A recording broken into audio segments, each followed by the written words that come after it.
دو کردار ہیں، ایک حسین ایک یزید. اگر طہارتوں کا سفر شروع ہو، عزتوں کا سفر شروع ہو، کرامتوں کا سفر شروع ہو، چونکہ انسان کہیں پر رکا ہوا نہیں، انسان مسلسل سفر کر رہا ہے، حالت سیر میں، یا سیر صعودی کر رہا ہے سواد سے، یا سیر نزولی کر رہا ہے، یا بلندیوں کی طرف جا رہا ہے یا پستیوں کی طرف جا رہا ہے. ہر انسان مسلسل راکد نہیں ہے، جامد نہیں ہے، محو سفر ہے، یا کمال کی جانب یا پستیوں کی جانب، اور مسلسل یہ سفر جاری. اور کمال کی طرف جو سفر ہے، یہ بلندیوں کا سفر، اگر کوئی اس کی آخری حد کو دیکھنا چاہتا ہے تو اس کا نام حسین ابن علی ہے. اور اگر کوئی پستیوں کی آخری حد کو دیکھنا چاہتا ہے تو اس کا نام یزید ابن معاویہ. مجھے تعجب ہوتا ہے، بس اوقات ہم واقعات کی جذباتی تفسیر بیان کرتے ہیں اور احساساتی بنیادوں پر، اور بس اوقات ہم بھی اس طرح کی گفتگو کرتے ہیں جس کا مفہوم یہ ہوتا ہے کہ پیغمبر اس لیے حسین سے محبت کرتے تھے کہ یہ آپ کا نواسا ہے، اس لیے آپ کو پشت پہ بٹھاتے ہیں، اس لیے آپ کے لیے سواری بنے، اس لیے آپ سواری کی آواز نکالتے. اگر یہ بات ہے تو پیغمبر پھر گھر میں رہیں، کہ گھر کا صحن کم ہے، گھر کی کسی حجرے میں سواری بنے اور حسین کو پشت پر سوار کریں اور پھر حسین خوش ہو جائے. بات احساسات کی نہیں ہے. اگر بات نواسے کو خوش کرنا ہے اور بات جذباتی وابستگی کی ہے تو پھر ختمی مرتبہ گھر کی حدود میں اور گھر کے صحن میں یہ کام انجام دے سکتے.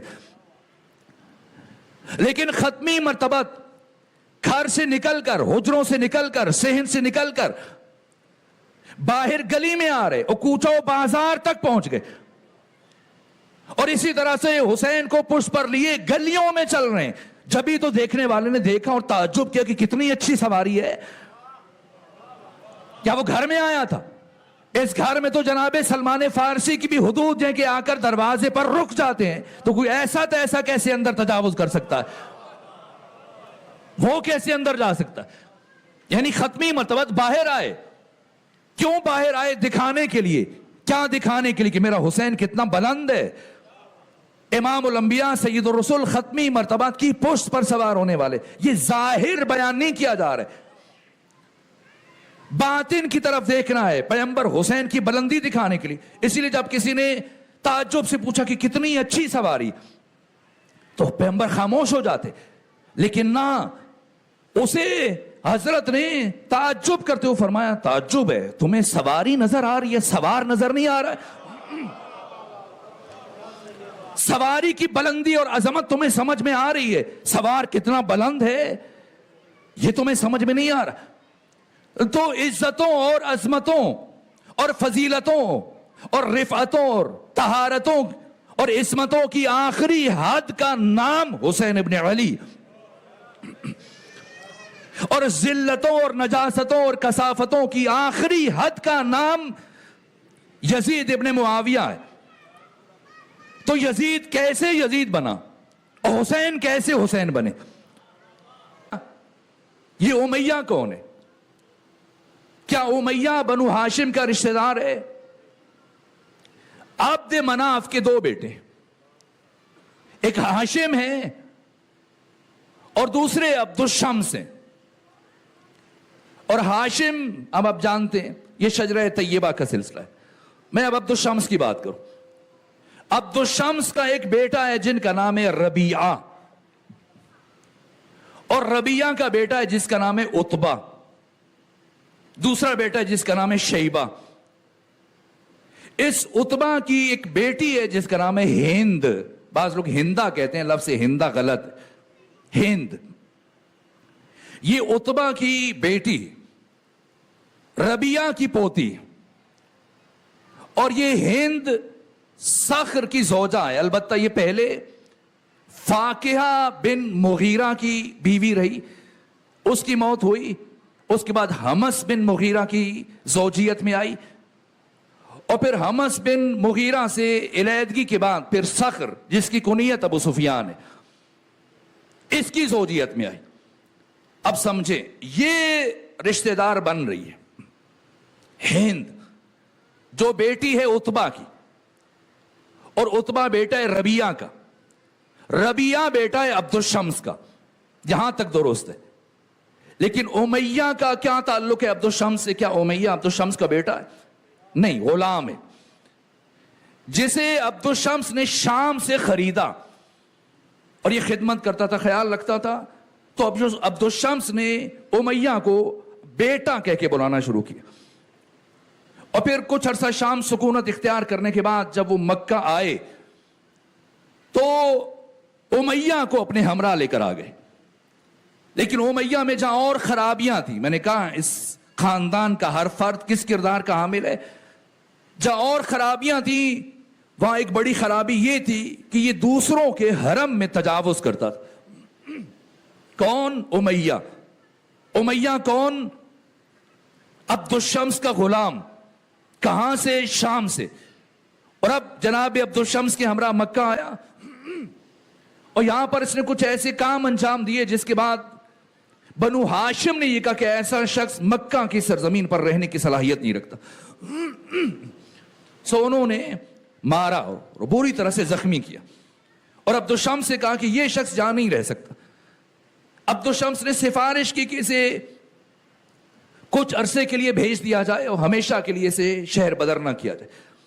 چنانچہ 10 سال امیہ شام میں رہا، شہر بدر رہا، اور اس کو مشروط واپسی کی اجازت دی گئی تھی کہ اگر اس نے اپنے کردار کو بہتر بنا لیا تو دوبارہ یہ مکہ کی سرزمین میں آ سکتا. لیکن شام میں امیہ نے کیا کیا؟ باقی اس کے جو امور ہیں جو مورخین نے بیان کیے، جار اللہ زمخشری ربیع الابرار کی 4 جلد میں، اور باقی دوسری جو تاریخ کی بڑی معتبر کتاب، انہوں نے تحریر کیا کہ شام میں امیہ نے ایک شوہردار عورت پر تجاوز کیا. یہ تاریخ ہے، سمجھنا ہے یزید کون ہے.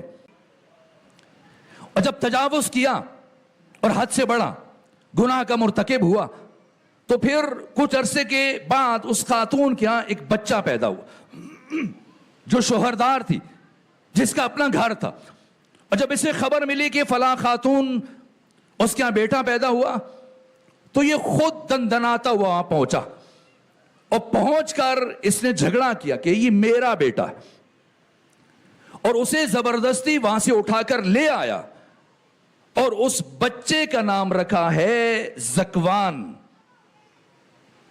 جس کی کنیت ہے ابو عمرو. ابو عمرو. پھر اسے بڑا کیا، پالا اپنے گھر میں، اور اس کے بعد پھر اپنی زوجہ کو طلاق دی اور اس کے ساتھ شادی کر دی. سمجھے یزید کیسے بنتا ہے؟ زکوان سے، بیٹے سے. اب البتہ پیغمبر فرماتے کہ الولد للفراش وللزانی الحجر، تو اس سے اپنی بیوی کو طلاق دے کر اس سے عقد کر دیا، ابو عمرو سے، زکوان سے.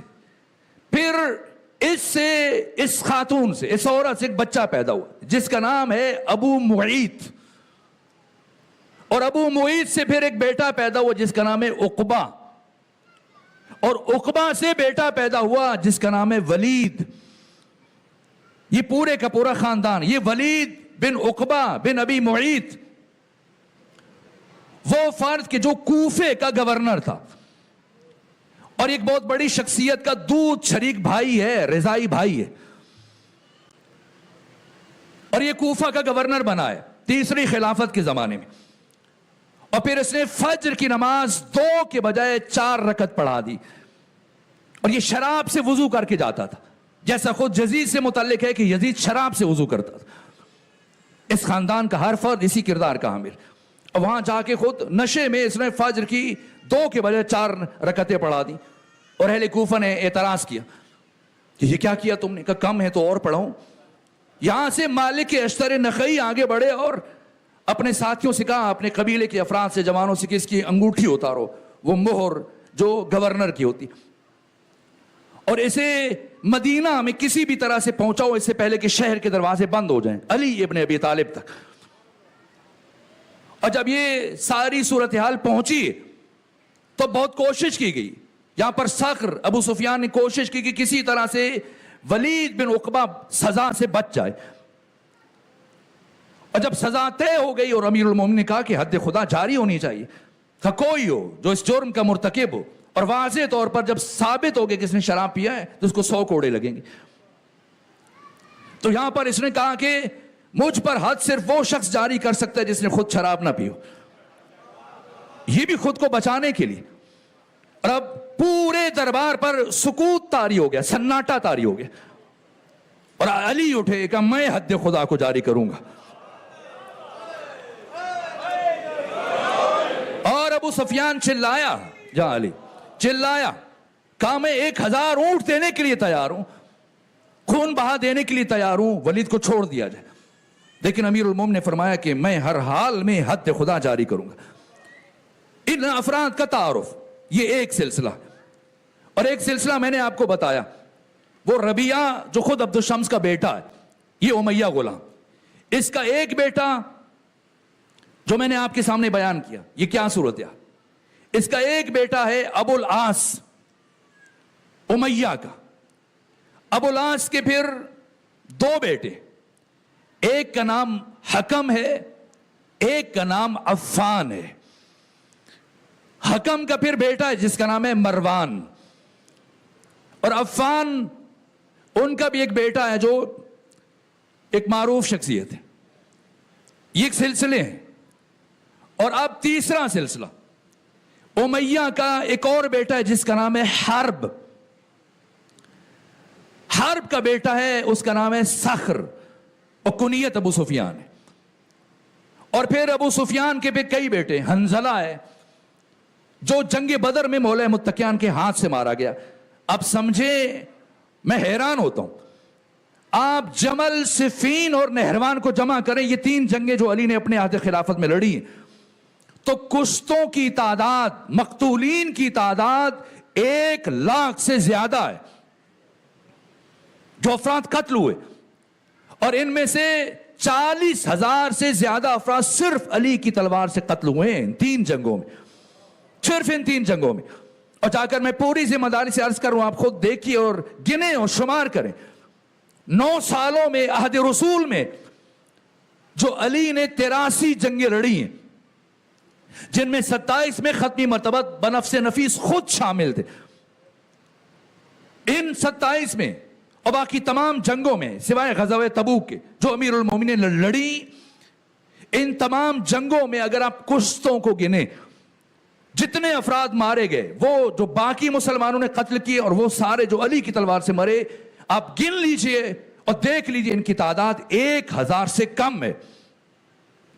پھر اس فرق کو سمجھیے گا کہ علی کی تلوار کب چلتی ہے, کہاں چلتی ہے اور کیوں چلتی ہے. تو میں اس فرق کو پھر آنے والے دنوں میں ممکن ہوا اگر گفتگو کے تسلسل میں یہ بات آئی تو میں عرض کر دوں گا. تو یہ کردار ہیں. حرب بیٹا ابو سفیان, اس کی عمر 88 سال ہے, اور یہ 32 ہجری میں اس کی موت ہوئی ہے, مولا متقیان کی خلافت سے 4 مہینے پہلے, 4 سال پہلے. اور اس کا بیٹا ہے معاویہ, ایک بیٹا ہے حنظلہ, ایک بیٹا ہے یزید. یہ کردار ہے.